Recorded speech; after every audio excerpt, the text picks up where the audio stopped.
Bismillahirrahmanirrahim. Elhamdülillah. Peygamber aleyhissalatu vesselam'ın hadislerinden geldik. 259. hadis.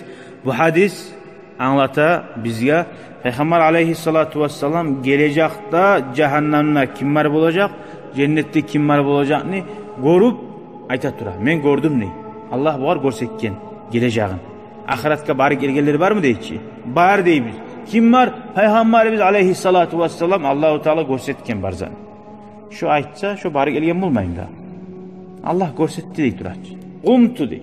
Ala babil cenneti. Men cennetin kapısını aldığında toxtadım dey. Ya da bu geleceğini toxtaştırıp olacaksa hali şöyle ayet uymak manada var. Hakikatte o manada var. Tüyse Allah-u Teala burayı görsetip de bula. Gelecekse aldığına salip. Tuşunna adam senle menne tuşumuzda göre ala biz birbirde bulagan zamanı. Tugul mu? Tanıla bulan zamanı.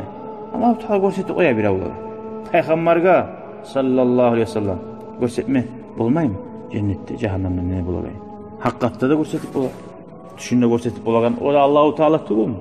O netip bulagan birisi netip bula. Fa iza ammatu man dakhalaha al masakinu. Kovusu arasam ne? Cennetin ahulları cennetke girganlar miskiller. Miskiller qaysi miskiller? Ay ozar yerli musada Allah'ın razılığını alıp taza yürüganlar. Tomen tutkalar ozozdan anlaşıldı mı? Köp bir yerli adamlar var. Bay yerden de oktem bolan. Olan ay mı? Ve ashabul ceddi ay aburu siyi var adamlar qarasam mahbusun toxtatkan hesap etmege. Açıt yürüla yerde. Köp açıp vermez atı. Gayra anna ashaban nari ama cehennem ahullar ad umira bihim ilen nari olanı cehennemine albar dep buyuruldu dey. Ve kumtu ala babin nari min cehennemin kapılarının altına toxtadım. Ve idâ âmetu man dakhalaha an-nisa. Kobusu giriyallar cehennemine qarasam boldu dey. Qatın kişiler. Şöyle qarayız. Yetken zamanından haberladı. Ola girip mi cehennemine? Cennetke giriyallar cennetke girip deyip mi? Dur şu.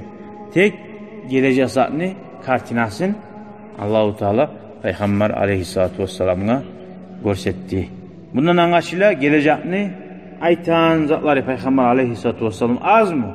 Bu dünyada biz görüp duran zatlar Peygamber zamanına bulmagan no tek şu aytkan kuyda hali bolup dura.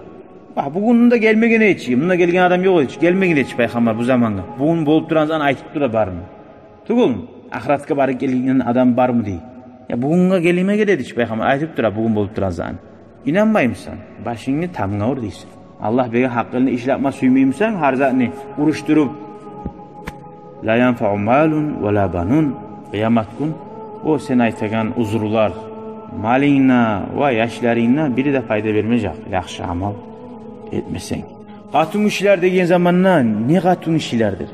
Allah'a assi bolagan, Allah'ın haklarını yürütmeygen, etken yaxşılıkның kadrını bilmegen. Sebebi şöyle bayta. Başka hadislerde bayan etken neymek? Cehennem ahullar baylar degen zamanla şu baylarını da oktemleri. Kuştan adamlara zulmetip ozan aytkan ettiregalları. Şu baylarını haram yolga olaygalları. Hasili anlaşıldı opşi algan zamanla abur, ahiratta aburlarına tuğul, mallarına tuğul etken bir yaxşı amal. Hüsen baydı bu, hüsen güzel bu. Velhamdülillahi Rabbil Alemin. Esselamu Aleyküm ve Rahmetullahi. شكرا يا ربي شكرا هديت قلبي شكرا نورت دربي شكرا شكرا يا ربي